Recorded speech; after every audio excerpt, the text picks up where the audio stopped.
Good evening and welcome to this week's episode of Sunday Night Live, your favorite automotive show where we talk about all those things that affect the customer experience in your store.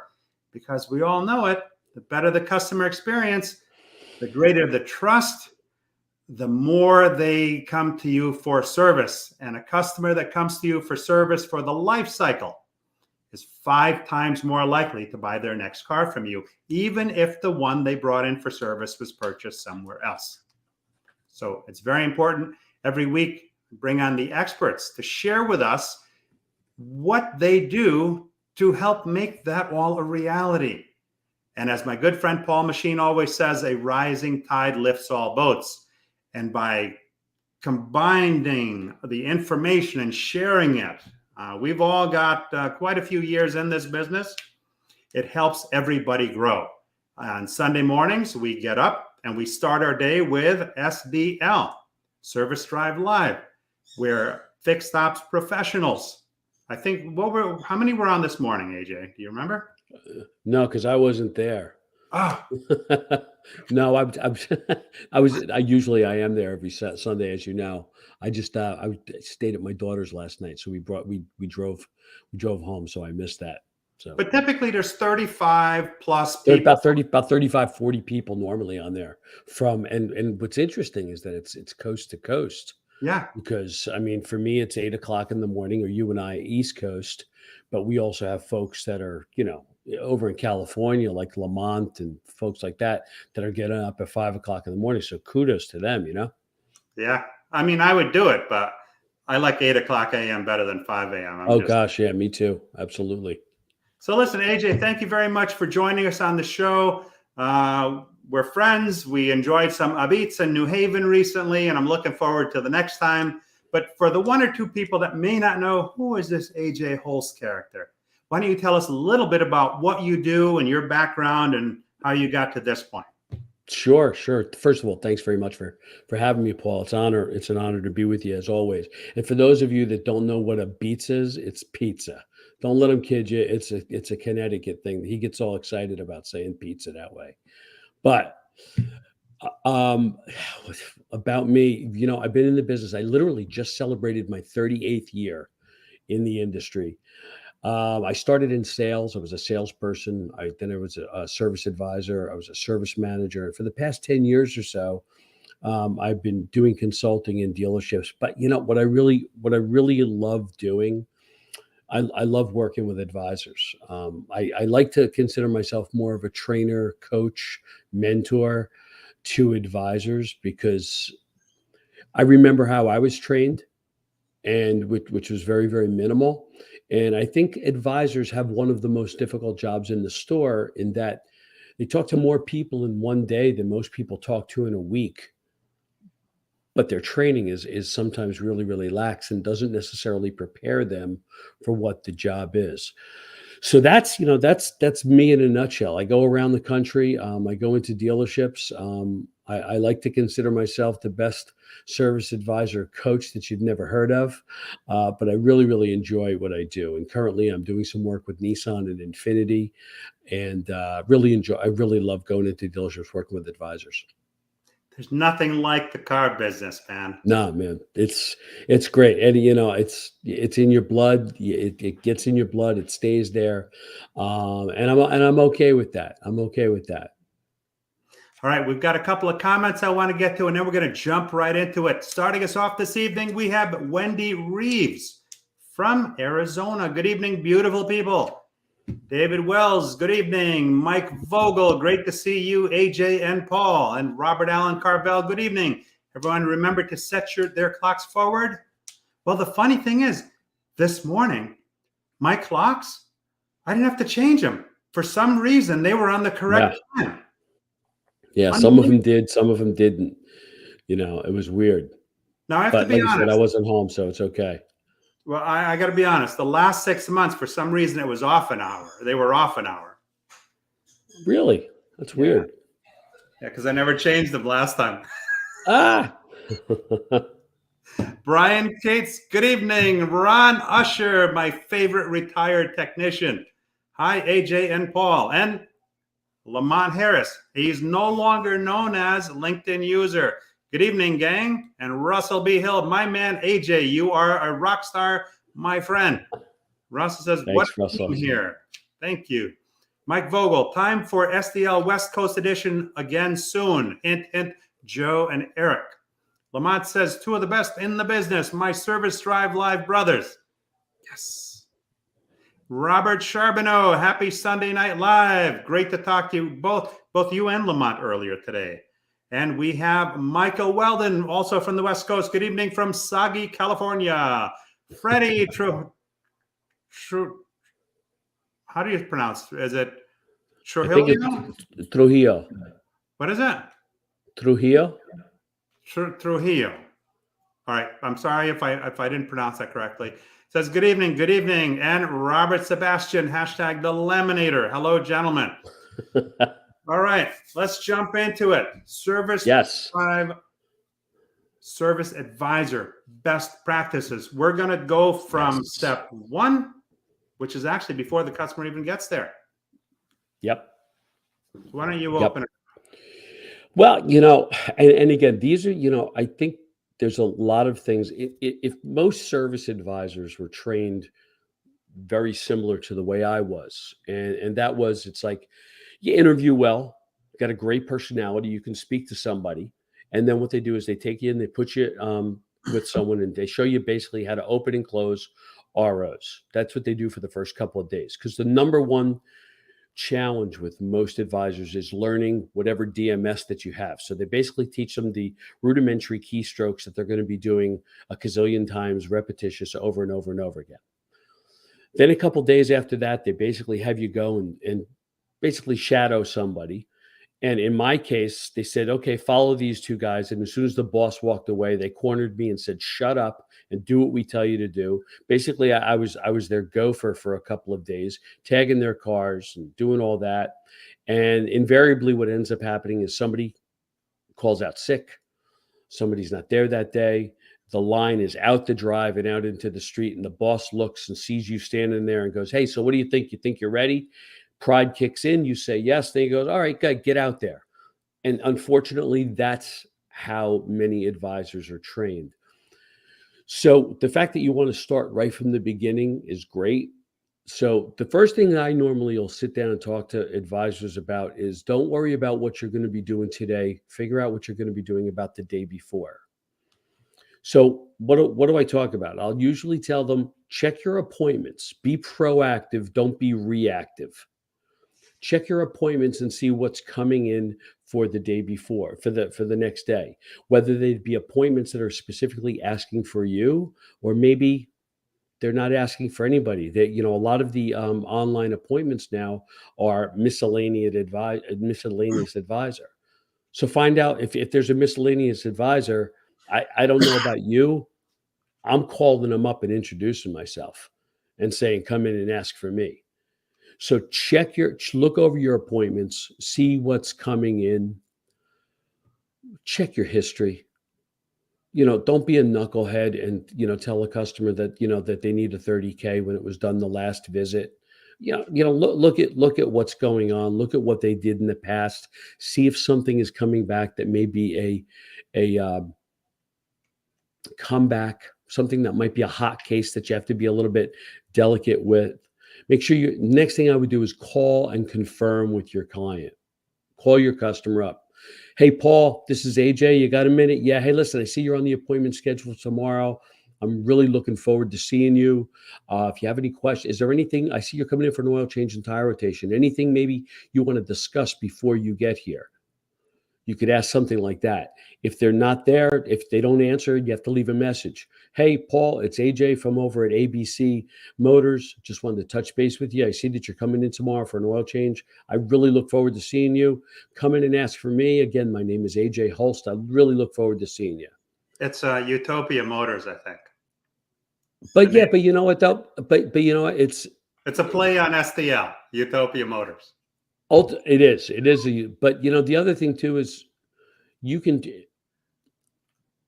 train the advisors all you want, but if there's no edification after the trainers leave by management, You wasted your money and flush it down the toilet. Yeah. Most managers, unfortunately, don't sit in on some of the training that you're doing with your advisors, so they're also a little lax.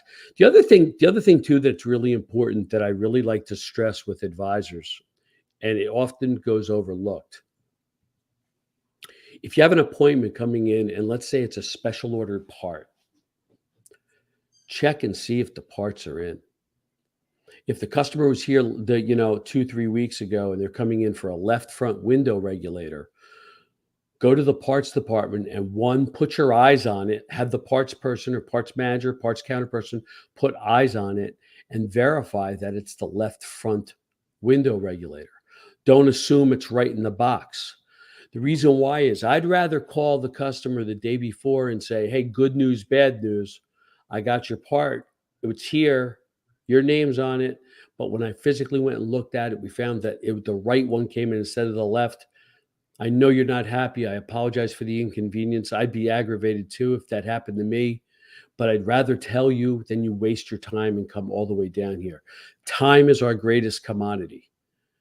Why we want to waste that of the customers? Let's be proactive. Don't be reactive. So that's one of the things. Sure. I want to add a couple things in here, right? Please. So when you're looking through the service history the day before, you want to check things like declined service work.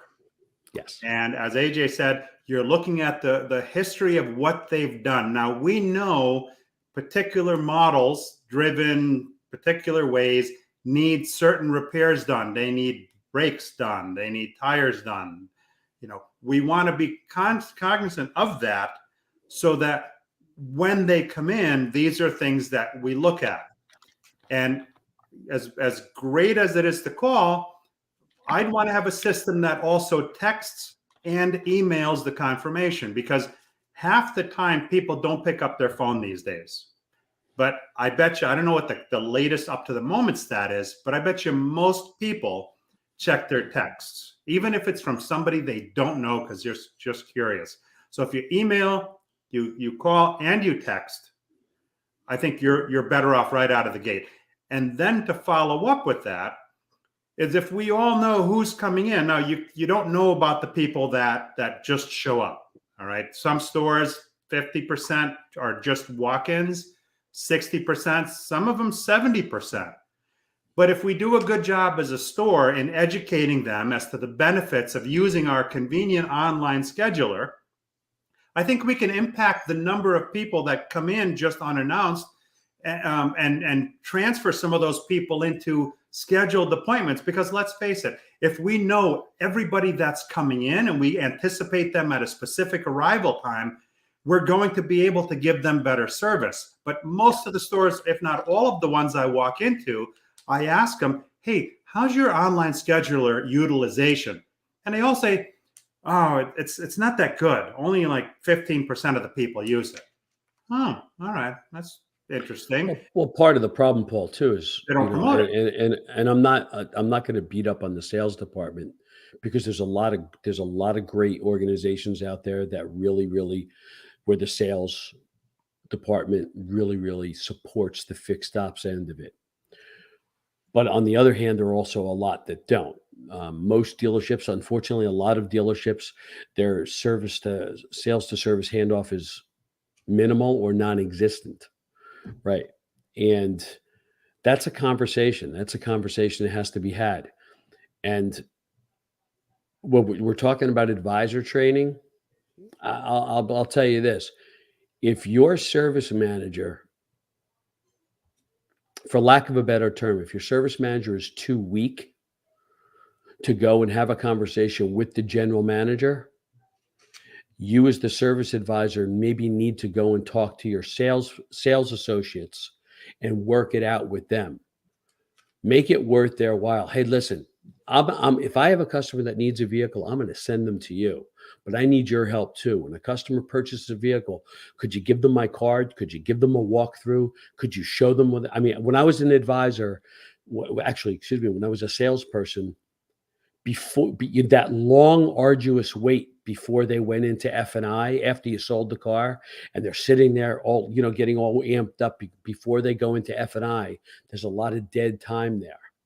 It's a perfect time from the sales department to walk the customer through the dealership, show them where to drive in, show them where the drive-through is, show them where to bring their card, walk over, give them an advisor's car, even if they're not there, even if the service department is closed at the time, but at least give the customer some sort of an idea of what to do and where to go.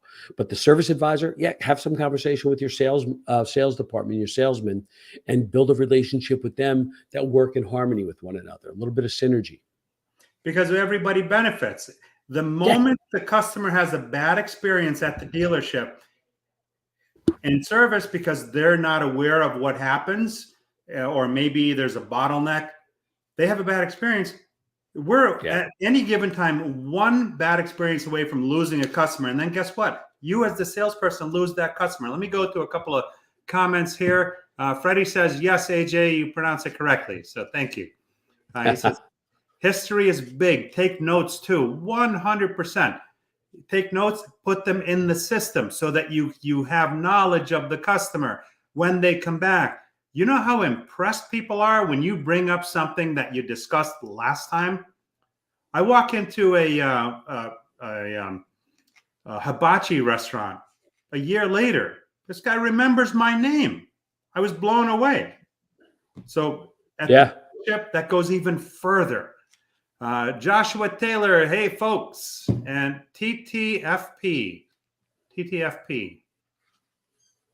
No idea. You might want to. No, right underneath that. Touch the part. I love it. Jerry Davis, one of the best in our business in AJ.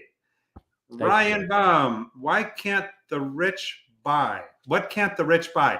Time. That's right. Nobody can buy time. No matter how much money you have, you can't buy time and you can't buy health. Robert Allen Carvel, focus on customer needs, value their time, and follow up. Follow up. AJ, what's that, man? Key things for an advisor to have in their toolbox. And Ron Usher says, awesome advice on doing your job before the customer gets there, AJ. Reed Richards, good evening. So yeah, an ounce of prevention is worth 5 pounds of cure. Right? You can avoid so many issues by just being prepared and being proactive. And when that customer pulls into the drive, if we know Sally Jones is coming in a blue Infiniti at 9:30 a.m., why not have your eye, if you're not stationed in the drive itself, please have your eye out and see, because the minute you see that blue Infiniti come in, I want you to walk out and greet her with a smile, greet her by name right at the car. Absolutely. Are we going to be going on to the arrival? Yeah. Are we going to go on to the arrival? Because that's where we need to be, right? I'm just pulling into the drive right now. Well, here's what I will say to every dealership. And you've heard, for those of you that have listened to SDL or been on SDL, every once in a while, Eric will throw a little kudos my way. And he talks about the thing called the AJ walk. Let me tell you what the AJ walk really is. How many times have we all been in our dealership and we're in the service advisor's office? And if you have a drive-through, and it's 100 feet long, the doors are always over at one end, and the customers pull their nose into the drive and they stop. Happens to every one of them. None of them want to be the first person to drive through. None of them want to look like a jerk. None of them want to feel like, this, am I supposed to do this or not to do this? And then what ends up happening is you have a bunch of service advisors sitting at their desk looking like meerkats that pop their heads up and do this and then go back down to it, making believe they're on the phone, jerking around on the computer, doing all this because they don't want to get off their ass, pardon me, and to go out into the drive. And meanwhile, they wonder when they finally go out to the customer's giving you the body block in front of their door because they're afraid. That's the way customers deal with fear. And then to add insult to injury, you talk to advisors, you talk to managers about it, and they say, well, the porters, that's their job. Do you make more than a porter? The answer should be yes, because if you do, why would you leave your collective destiny in the hands of a porter? And I'm not saying, and I'm not putting anybody that's a porter down, because they do have a difficult job, but they're not the people that you want greeting your customers. Because what ends up happening, the customer starts rattling things off, and they just say, "Hold on, let me go get my advisor." Advisors need to be in the drive. If you're not writing a job, building a job, selling a job, or invoicing a job, you should be doing a couple of different things. Either physically in the drive, waiting for that next customer to come through, or be so aware that they're coming that when somebody's there, you're out there. Porters are an extension of you. You greet the customer, build rapport, offer to the, tell the customer, "Excuse me for 1 second. Hey, such and such porter, do me a favor if you wouldn't mind. Could you do this, throw some mats in the car and throw this up? I just want to go talk to Mr. Meijer over here for a few moments." Give them direction while you're taking care of the customer. The vehicle is a commodity. Take care of the customer. So what I was going to say was, am I going too fast, Paul? I'm getting a little carried away with myself. No, no, no. I can hear it away too. So we're I a love perfect it. pair, you and I. But the as far as the greeting is concerned, every customer should. I can't tell you how many times I hear greetings of, "Hey, how you doing? How you doing? So what brings you in today?" Or the worst, "Hey, how are you? Do you have an appointment?" Oh, love that one. That's one of my favorites. What if they don't have an appointment? You're not going to take care of them? Walk out, greet yourself. "Hi, how are you? My name is, welcome to such and such dealership. I'm sorry, and your name is," and get their name. If it's somebody that you know, "Hey, Paul, what's going on? Really glad to see you. Welcome back to such and such Motors. Really glad you're here." Ask for permission to get into the customer's car. "Hey, do you mind if I get in your vehicle? I want to get the mileage." Now, before we do that, I want to back up a little bit. Yeah, yeah. Fear of the unknown stops us from doing just about anything. Yeah. So here's the best practice that I don't often see do, and we just did one, which I'll post in the comments of the thread here. But your service department should be your prime conversation from the first moment they interact with your store. Yes. And what you need to have is, we all love cartoon explainer videos, right? But I think something that goes a lot further is a video that you send to your prospects, your new car purchasers, the people that purchase used cars from you. You send them a video of what the actual process looks like. You walk them through the entire process, from pulling into the drive, the greeting, the walk around, what the technician does, how they communicate that information with the advisor, how they send that off to the customer, how they confirm it, all of it. Because this way, when they show up for the drive, and we'll get to the comments in just a second because I see it's starting to blow up here. When they pull into the drive, they know what's coming. That pull in a little bit and kind of be scared because we don't know what's happening. Guess what? You just eliminated that. They know what's going to happen because they've seen the video. And then make sure you have somebody in the drive, like the airport, line them in, because you should have an alignment checker and tire checker. Hey, Paul, can I just say something to that? You're dead on. But one of the things too that, and I said something about porters and advisors and stuff, and there are needs for porters to do things, because sometimes the advisor may be jammed up. Service managers also need to get out into the drive. They need 100%. to keep their hands on the pulse of what's going on. But whether you're a manager, whether you're a service advisor, whether you're a porter, regardless of who you are, a smile costs nothing. So when you're guiding that customer in, like you're bringing the plane into the gate, Yeah. you got to smile and look like you want them there. How many times do you see somebody and they look absolutely miserable, or worse, there's nobody there? And that's a big point that you brought up. So yeah. Now, the reason you want to have somebody there at all times is because if you don't drive over that rack the right way, you're not going to get the readings that you need. And you Yeah. want 100% inspection because tires are your first affection point. So you want to have that conversation every single time they come in. And let me just get to the comments before we get back to that. David Wells says, with all due respect to everyone here, how does one get in the car business? David, if you're not in it, now is the best time to run. No, just kidding. The car business is the best business ever. There's a reason why I'd say 95 to 99% of people don't get out alive. How do you get into it? You just show up at a dealership, look around, see what they're doing, get to know the people there, and just say, hey, this looks kind of cool. How do I get into this business? And talk to them, and they'll guide you because there's a place for everybody. A car dealership is this massive business that's anything from customer service to mechanical work to managerial work, sales work to human relations work. You name it, social media, you name it. We're like a self-contained city with all kinds of opportunities. And Paul, the other thing too is, they're some of the most intelligent people that I've met are in the automobile business. A lot of them are here on the panel today that are in here, you included. Some of the most intelligent people that I've met, and I'm not talking about car intelligence. I'm talking about regular intelligence. The unfortunate thing is that a lot of people gauge intelligence based upon a piece of paper that hangs on the wall. That doesn't judge intelligence. All that judges is that you know how to take tests well. Now, I'm not putting down education by any means.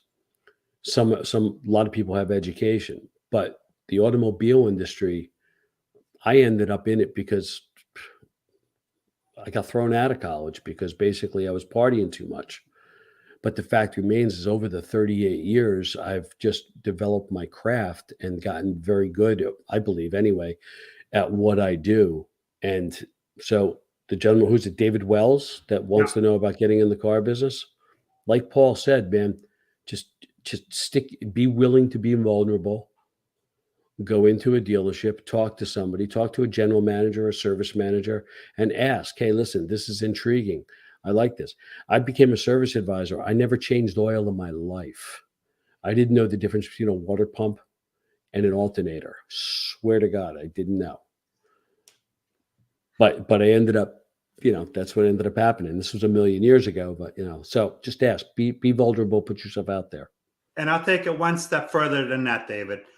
I don't know where you live. I don't know what you do, but I'm going to give you my number, 203-257-4727. Call me after the show. We'll have a conversation, find out where you live, what you do, things like that. And I will check my network and see if I know somebody in that particular area that can help you maybe get into the car business. Yeah. So please take me up on that. Reed Richards says, Zach Perkle. Okay. And he also says, Amen. Advisors in the drive. Yes, advisors and managers in the drive. I've been in the service drive at 7 a.m. with the advisors, with the service managers, with the dealer principal.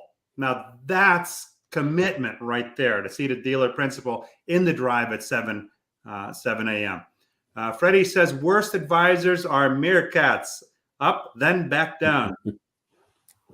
There's nothing worse than walking into a business, and it's any business, where somebody's on the phone and they don't even acknowledge your presence. How hard is it to just... Well, Robert Charbonneau says that. Robert Charbonneau in the comments said that, and Robert has been doing this longer than I think all of us combined. 50 years. Yeah. But basically, it's one of those things where it's just like, if you're on the phone, if you're speaking, let's say you're speaking to someone at the vehicle and another vehicle comes up, simply turn around and say, Paul, excuse me for 1 second. Hey, Mr. Jones, I'll be right with you, okay? sorry about that. Continue where you were. Just an Yeah. acknowledgement to let them know. It's like walking in for dinner and the host or hostess are just like this, and it's like, what do you? I feel like a mirage, and you just stand there like this. They don't even talk to you. Reed Richards starts at hello. And let's see here. Freddie says, advisors in the drive, ready to wave, ready to greet before the customer gets out of the car.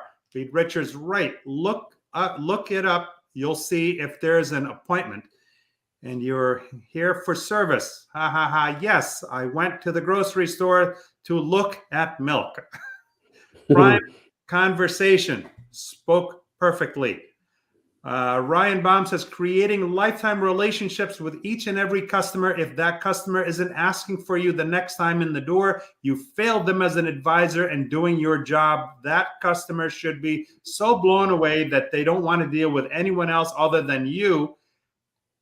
100% I would have, when I was an advisor, customers would cancel their appointments when they found out I wasn't there, and they would reschedule to come when I was there. So yes, you definitely want to do that. Now, on the owner side of things, I'm a big believer in the team environment, okay? Because look, change happens. It happens. There's turnover in any business and in the car business. And not everybody trusts the person they go in to see the first time or the second time they go in to see them. You have to earn that trust. But once you've earned that trust, now you're golden, because they'll come to you for everything they need when they need it. All right. And when I say about team, if you have the manpower or woman power, and a lot of stores don't today, but if you had 3 people that could approach the customer, man, that's golden. You have one greeting, the advisor greeting the customer. You've got another one that's got the hood popped with a big jug for a windshield washer fluid. Although a lot of these are now hoses that come off the ceiling, that it's done in the bay. But I think that the visual that the customer sees, wow, it's like a race car driver pulling into the pits, and you've got a team of people taking care of them, right? So somebody's topping it off. And in other cases, the third person is doing a quick battery inspection. These people feel like, wow, everybody's dropping what they're doing to take care of me. It's all about the wow factor, because when they leave, you want them to talk about what a great experience they had at your store. For me, recently I was in for service. I couldn't make it to the dealership. These folks came to my house, dropped off a loaner car, picked up my car, brought it in for service. They washed, dried, and vacuumed my car before they were going to return it to me, but I had an appointment around the corner from the dealership. So I went there to pick it up and drop off the loaner car. But if I wasn't there, they were going to come to my house to drop it off. That's an experience. So when Ryan says, create the experience that they ask for me, that's what we're talking about. Because when you wow them, when you go way beyond expectations, you don't have to beg them for a survey. You don't have to beg them for a review. They're happy to do it. I did a video that documented the entire thing and blew it up all over social media. You think they'll get a couple of customers from that? It's building the experience is huge. And there's a difference between experience and service. Yeah. Service is very, very transactional. It can be done. People can do it in a great mood and very pleasant, or they could be very, very miserable, but you're still giving the service to the customer. It's transactional. Experience is how you made them feel. Right. Did you make the customer feel important? Did you make them feel like you really wanted them there? I challenge you as an advisor, if you're a service advisor, if you're a service manager and you happen to be on this call, stand back in the drive and just on your phone, choose a service advisor and just film them, and then show them what they look like speaking to a customer, engaging with a customer. Brilliant. Body language, voice tone, voice inflection. I didn't realize I had a habit. I lean against a car. I didn't realize that I had a habit of doing that until somebody actually videotaped me and showed me. And it's something that I had to build a habit and get out of that habit of doing. Yeah. But one of the things too, when we're talking about body language, we're talking about voice inflection, tone. One of the number one thing I would tell any advisor to do, bar none, build rapport with your customer. It's not about the car, it's about them. Find out what they use the car for. Find out what they're doing. Where are you headed today? If you see books on their driver's seat, hey, what do you go to school? Or what are you studying? You see child safety seats on the back. Oh, what you have child safety seat? What do you have? Boy, girl? What do you have? Ask questions. Get to know. People love to talk about themselves. And I may get in trouble saying this. The drive-through is not the place to sell. Right. The walk around is not the place to sell. Rapport. The walk around is where you build rapport, where you get the customer's trust. Now, yeah, you're going to ask questions. You're going to get in the customer's car and ask for permission. Can I get your mileage? And you're going to get in there and you'll look at the mileage and you get the customer saying yes a little bit. Hey, Paul, looks like you have 14,582 miles. Is that correct? Yeah. Okay, great. Now you get out. When you're walking past the wiper blades, hey, how the wiper blades clearing, Paul? If the customer says anything short of it, was that? Lift the wiper, look at the rubber, look for dryness, look for cracks. Yeah, and if you don't do that, that's good too. But if you don't do that, at the very least, how's it cleaning? If they say anything short of great, hey, listen, they're $24.95. You want to throw a set on? Just very nonchalant, very off the cuff. Walk around the car, make a joke. Hey, come on with me. Come on with me. We're going to walk around your car. I want to make sure you get it back in the same condition that you left. I want to make sure none of your tires are falling off. Get them to laugh. Get them to enjoy themselves. That, hey, you know what? These people aren't a bunch of jerks like I was told before. Walk around the car. Talk to them. Find out what's going on. Make your way to the desk. Get to know who they are. When you get to your desk, when you have your tablet with you, you can show them what they're due for. Show them, hey, listen, this is what you're due for based upon your mileage, based upon the time and things like that. Let's back up a little. Sure. Before we even get to the desk, right? So part of the walk around, you're doing the walk around and you're involving them in the walk around, explaining each step of the way what you're doing. When you're checking for the license plate light, you're explaining that you're doing that because that's something that most people don't think about. I don't know if there's a warning light that comes on your dashboard that your license plate light is out. But the worst time to find out is getting pulled over at nighttime by a cop because your light's not working when that can easily be checked. The tire thing, the reason I like guiding somebody in on the drive, because you're making sure that you're capturing the tire condition and the alignment condition in the drive the right way 100% of the time. You want a color printout that what you immediately discuss with the customer. And I'm a firm believer in selling the green. Okay. Yeah. Now, every dealership I walk into, I swear they tell me, oh, the customer is not going to drive across town to buy tires from us. Well, I beg to differ. I think the reason that they're not driving across town to buy tires from you is because you're not communicating that you're in the tire business. You're not. Yeah. We get people in our retail store to get on airplanes to fly across the country to come buy yarn from our store. So if we can get them to get on a plane to buy a ball of yarn, you can get them to drive across town to buy tires. And here's what I believe is a great best practice on tires. When you have the reading and you're sharing that with the customer, you want to share, hey, a new tire is this thick. You show them the measurements. Your tires are still good. They're about half worn. But I want to explain to you why we check the tires for you every time, and we let you know even when they're good, okay? The science indicates that a car with brand new tires takes this long to stop in ideal conditions. A car that has tires worn to what the customer has, it still in specs, but maybe it takes this long to stop. You with me on this? I want you to take the customer and say, hey, let me illustrate why we check this for you each time.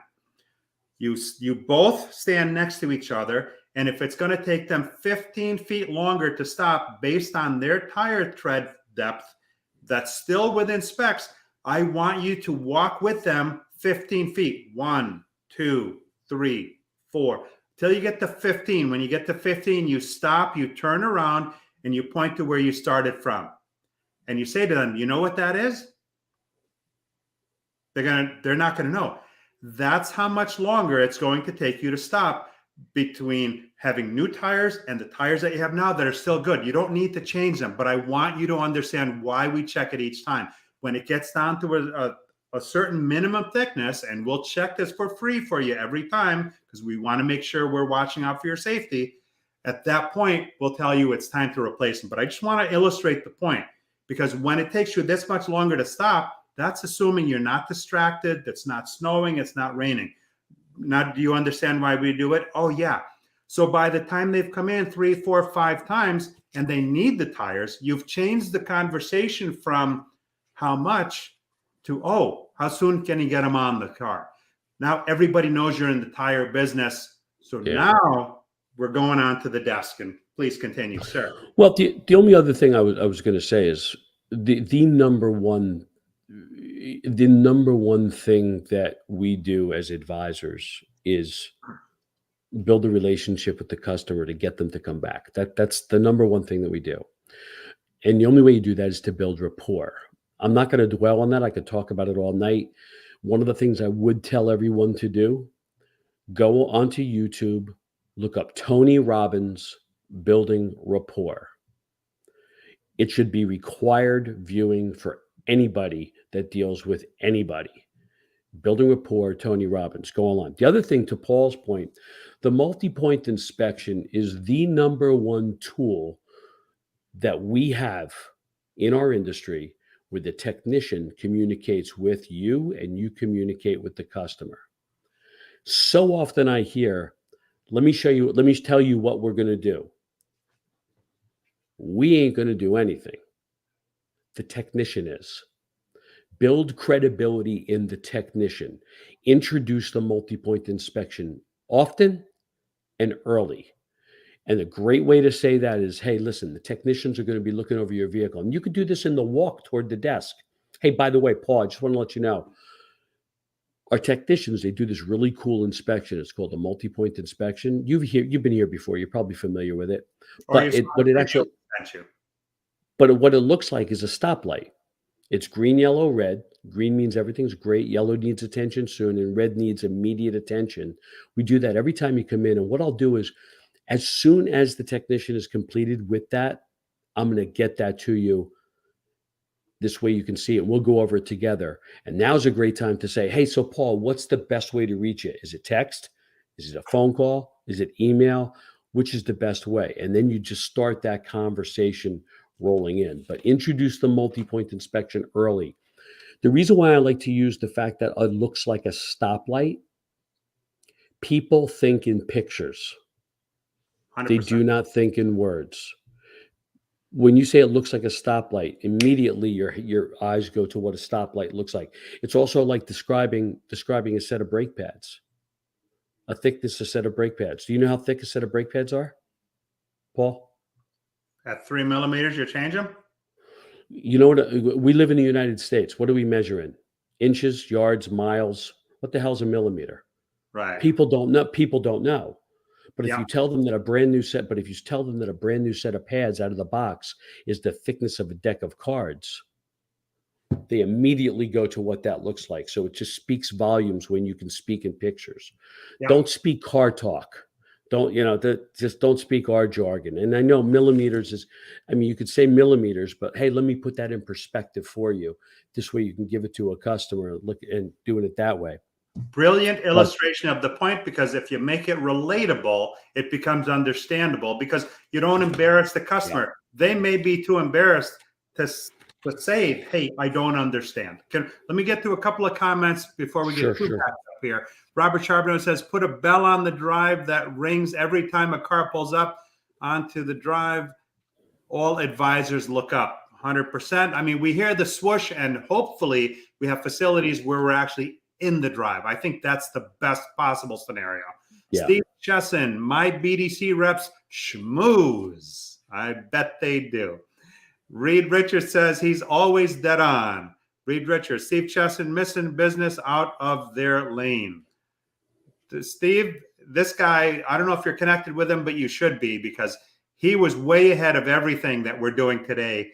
Some of the videos, I would bring stuff up to Steve, and Steve would say, oh, yeah. And he'd send me a video from back in the day that he was already doing that before other people were doing it. So I highly recommend you connect with that guy.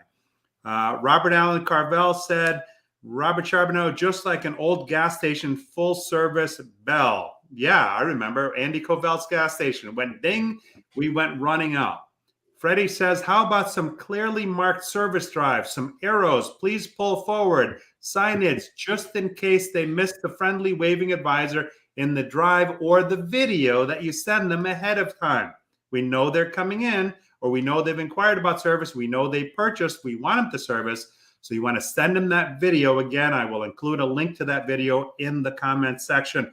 Robert Charbonneau says, Robert Allen Carvel, yes, advisors are busy and miss when a car pulls in, acknowledging with a wave and a smile. Definitely, definitely, definitely winner.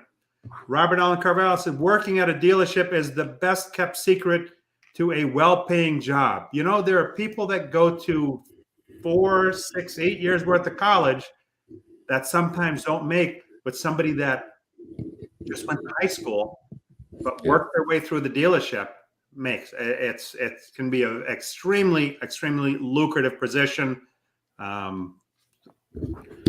It's all I've known for over 4 decades. So I don't have any intention of leaving it anytime soon. David Wells says, I work in retail, clothes, furniture, groceries, etc. Well, right off the bat, you already have a major qualification, because when you work in retail in those environments, in my opinion, that and hospitality, you have the customer rapport, customer relationship building skills down probably better, especially groceries. Forget about it. John Frazier had a guy that he brought in, was a grocery manager. Okay. And this guy was coachable and did all of the things that he was taught how to do. And he took a department, a detail department that wasn't doing any retail work or not much of it, and turned it into a huge profit center where they had to hire additional staff. So David, kudos to you. You already checked off 2 big check marks on the list of things that are desirable to be in our business. He says, I work the back room unloading trucks, and then I stock all merchandise and put furniture together. Thank you both for your advice. I will do it.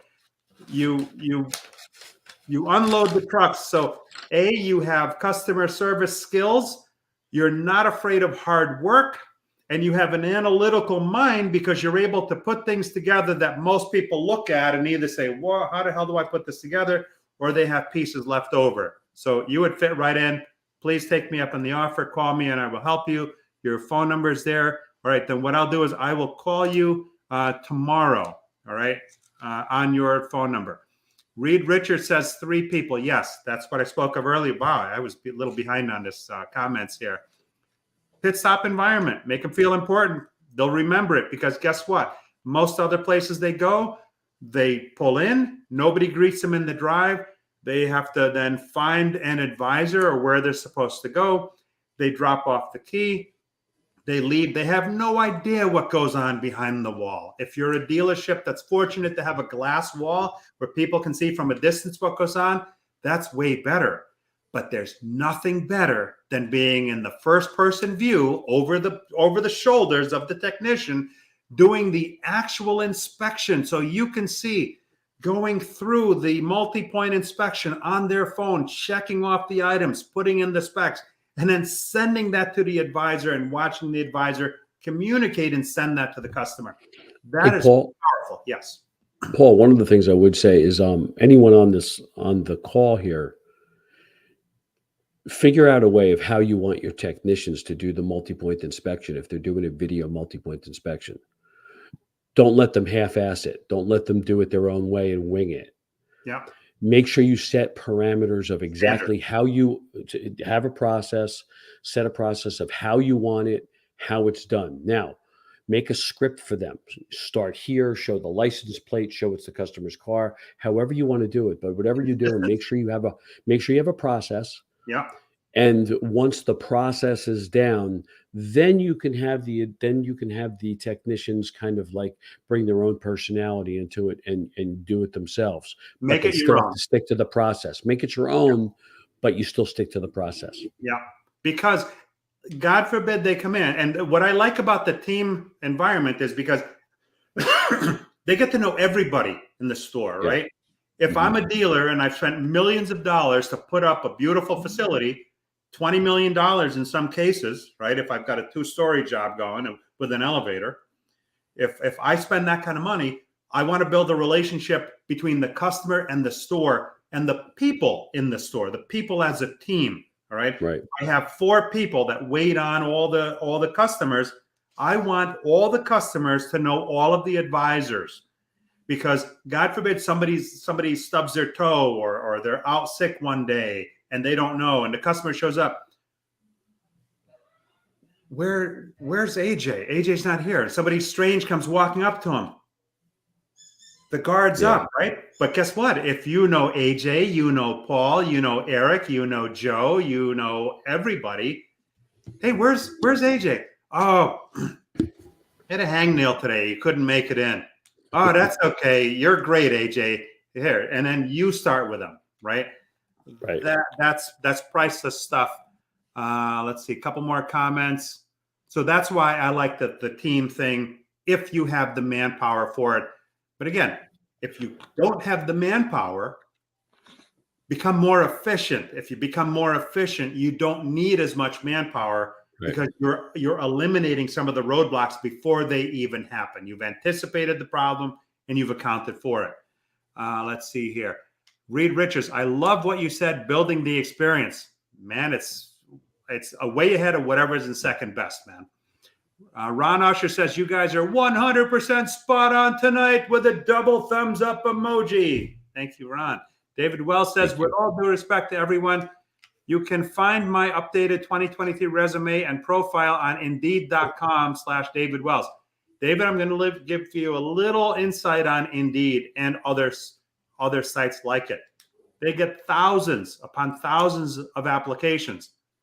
And I've spoken to very qualified people with very large pedigrees that have submitted thousands of applications and have never heard back from anyone. So even though dealerships spend $4,000 to $6,000 a month on employment sites, the reality is, from most of the people, and I participate in all kinds of threads on LinkedIn because I want to know a little bit about everything, and there are not a lot of happy people with those services. So some things old school, right?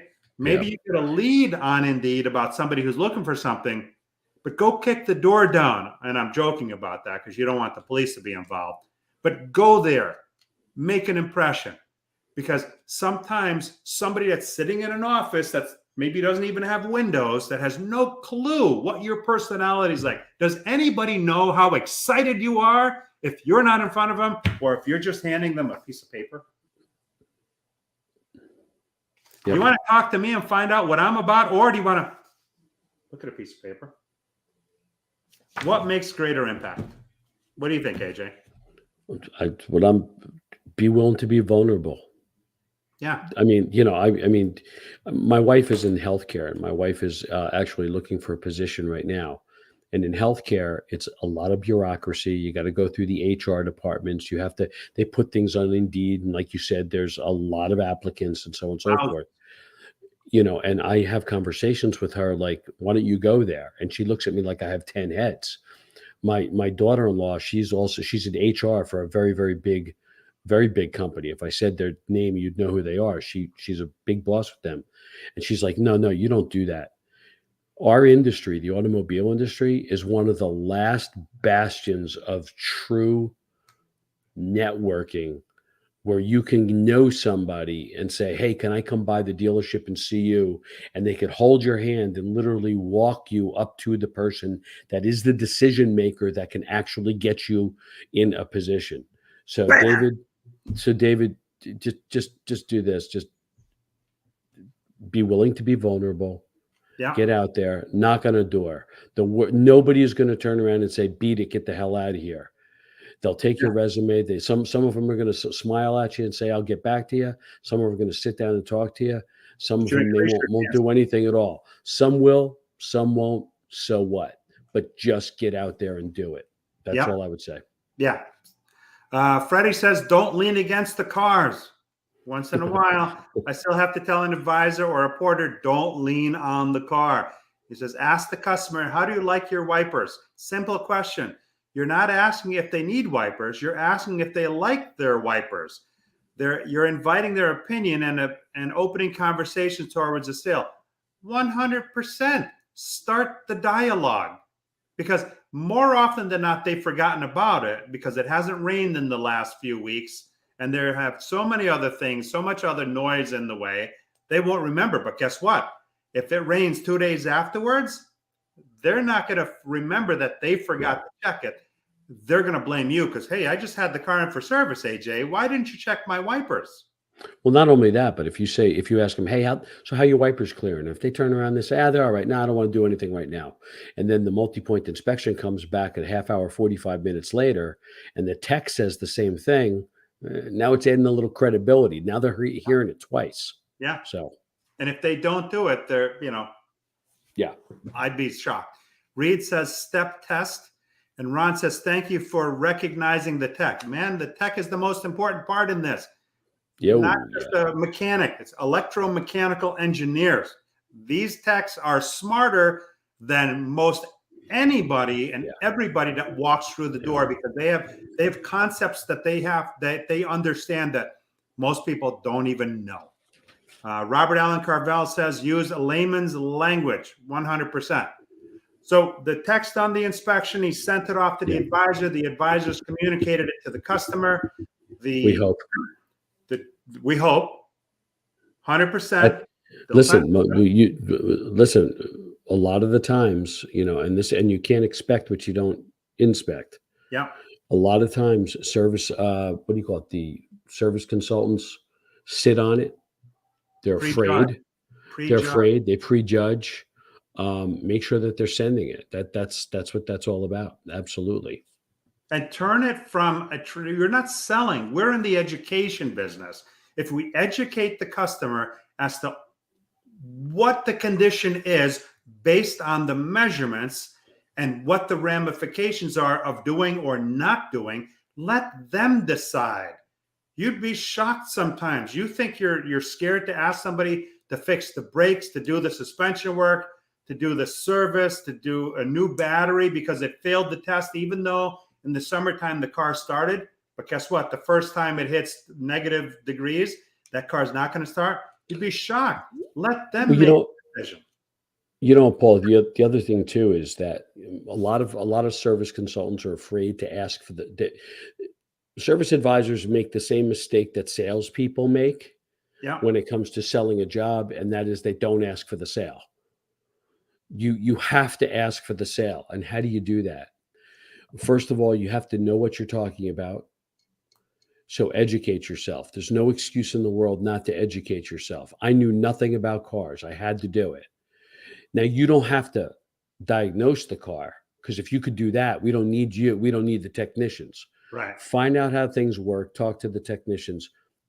Be proactive and build your job ahead of time. Build the entire job. How much is everything going to cost? How much, and build a total price. How much are the safety issues alone? Have them standing alone. Because you want to have a counter to come back. Okay, if you don't want to do it all, these are the things that you definitely need. Have a course of action that you follow every single time when you call the customer. Don't turn around and say, well, you need this, this, this, this, and this, and oh, how much? All right, I'll give you a call back and I'll let you know. You should have that all done before you call the customer. And again, if they're, and like Paul said earlier, selling the green on the multi-point inspection.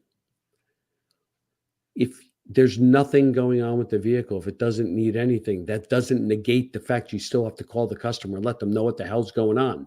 Yes. They may not physically be waiting in your waiting room, but to them, they're a waiter. They're sitting there with bated breath. Maybe they're in their office. Maybe they're doing this, maybe doing that. But in the back of their mind, they're like, what the hell's going on with my car? Keep them informed. Let them know what's going on. Have a board that shows the expected arrival time, when you're going to check in with them, and when the estimated completion time is, and always under promise and over deliver. If you think the car is going to be ready at 2:00, maybe tell them roughly 3:30 to anticipate if a problem happens that you didn't know about. And if that problem does not come to fruition and you call them ahead of time, or earlier, I should say, hey, great news. It looks like the car is going to be ready closer to 2:00 as opposed to the 3:30 I told you. My shuttle driver is going to be in the area around that time if you drop them off. Would you like us to pick you up? Or, whatever the case may be. But be proactive, under promise, over deliver. We got a couple of comments came in. Freddie says, please, please, please don't unsell or unqualify the customer. Make the recommendation or the next shop they go to will, and you lose that rapport. We're in the education business. We educate them as to the condition of their car and what their options are. The average car is 12 plus years on the road, and make sure they know that. Hey, Paul, one of the things that I would also say to talk to what Freddie just said, he used the term recommendation. Correct. I'm not a big fan of the word recommendation. The word recommendation to me screams, I want to sell you something. Okay, it's me. If you have a multi-point, if you have a multi-point inspection in front of you, what works really, really well, let me go over with you what the technician found. Let me go over with you what the technician saw. Again, you're adding credibility to the technician, and all you are is just the messenger, giving them information. Because when it comes back, if let's say the customer gets angry, listen, please just don't kill the messenger. I'm just telling you what the technician found and what they saw. They can recommend themselves based on the information that we've provided them. Yeah. And another thing, and something that I like to do, if you've got a customer in the waiting room or you got a customer on the phone, when you go and you approach them with a multi-point inspection, always ask for permission. So what I mean by that is I call you up. Hey, Paul, it's AJ over at ABC Motors. Hey, do you have a few moments? I want to go over with you with the multi-point inspection. You may be running into a meeting. So I'm asking your permission. You could turn around and be saying, hey, listen, I'm running into a meeting. Great. I'll call you back in half an hour. How's that? Okay, great. Or you go into the waiting room and you say, hey, listen, I want to go over something with you. You got a second? How many times have you had a customer do this? They're on a call or something like that. Ask for permission, because once they say yes to you, that you can talk to them about what's going on, you now have their attention and you can go over everything that you need to go over with them. Full attention. Yep. They're not somewhere else. So they're going to absorb the information. And then when the car's done, you do your active delivery, going over all the items with the customer. You cash them out if you haven't sent them I like sending somebody the PDF bill so they can pay it right online. I think it's more convenient for them. It's less time at the store, because the last thing you want to have happen is, let's say on a Friday afternoon where everybody wants to get out of there quick because they're going away for the weekend. You don't want to back up or bottleneck at the service counter. If they pay the bill ahead of time, if you've done your job and explained the repair, and they understand the repair once they've authorized it, and you contact them again that the repair they authorized has been completed, and maybe you need to go over it a little bit more to just make sure they fully understand what they purchased. They pay the bill, they come in, and when they come in, if at all possible, don't just hand them the keys and say, hey, your car's over there. Have someone, either yourself or a porter or somebody else, walk them to their car. Or one better yet, if you have the ability, pull the car into the drive for them. Walk them to the car, open the door, thank them for their business. Absolutely. Wish them a great evening or a rest of their day and send them on their way. Paul, I would even take that a step further. And that is that there's no excuses. There's only results. And what I mean by that is if your dealership cleans cars at the dealership and that's what's expected, go out and make sure that the car's cleaned. If the vehicle was there for something on the warranty and it was something that was broken and something was replaced, physically go out there and make sure that it is repaired, that it is done correctly. Go out there and do that. I'd rather go out and look at a car and see that it's not fixed properly and call the customer and say, I just went out to your vehicle. This is what I found. I want to use this as a learning experience, but I want to get this done right. Don't come down. I apologize for the inconvenience. I'd rather do that than the customer show up, everybody leave, and then they show up and they start screaming and yelling at the GM when the service department's closed. Now you're getting a phone call at 8:00 at night. Go check the vehicle. Go make sure that the car's clean. Go over the repair bill, as Paul mentioned. Make sure that you leave no stone unturned. Pull the vehicle up if you can, or have somebody do it. If it's nice weather out, or even if it's not, maybe put a bottle of water in their cup holder. Leave a bottle of water there for them. Yeah. What I also like to do, I think part of building rapport and building that experience for the customer is doing something different. 100%. Go to the stationery store, buy a box of thank you cards, and handwrite a thank you note. Hey, Paul, so glad to meet you the other day over at ABC Motors. Thank you so much for your business.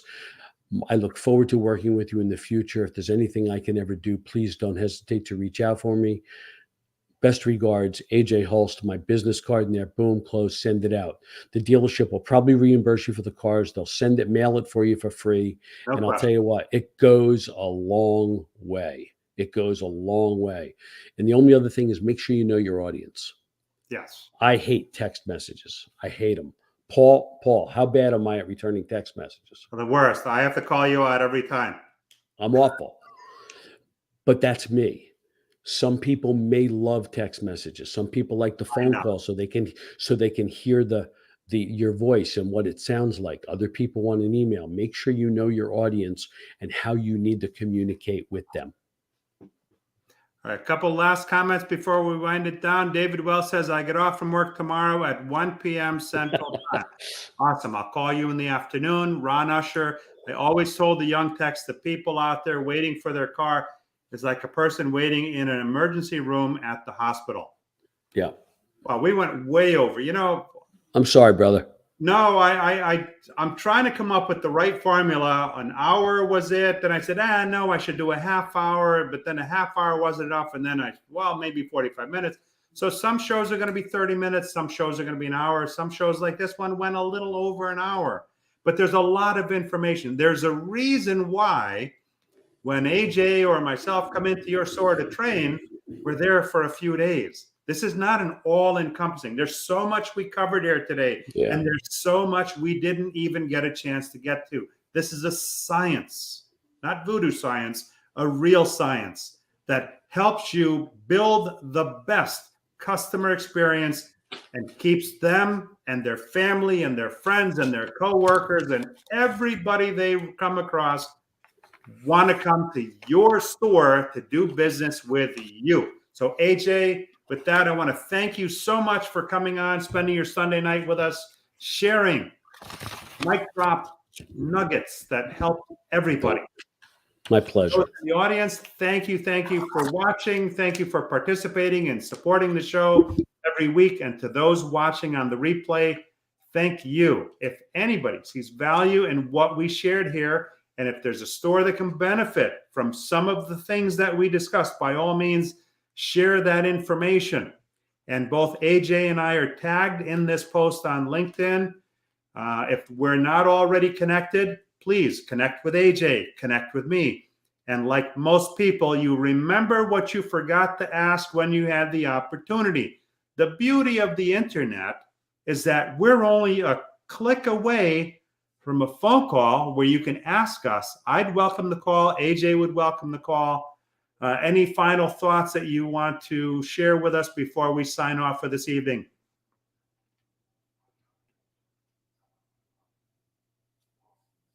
Oh, the mic. Sorry about that. Just be willing to be vulnerable. Ask questions. Don't be afraid to ask questions. The ones you ask, if the one thing I would tell service advisors: make sure you're asking for the sale. If you don't ask, the answer is always going to be no. And to that point, kudos to David, because he said, with all due respect to somebody not in the business, he's not afraid to ask. And I'm going to call him tomorrow, and maybe we can get another great person into the car business. So AJ, stay on after we log off here.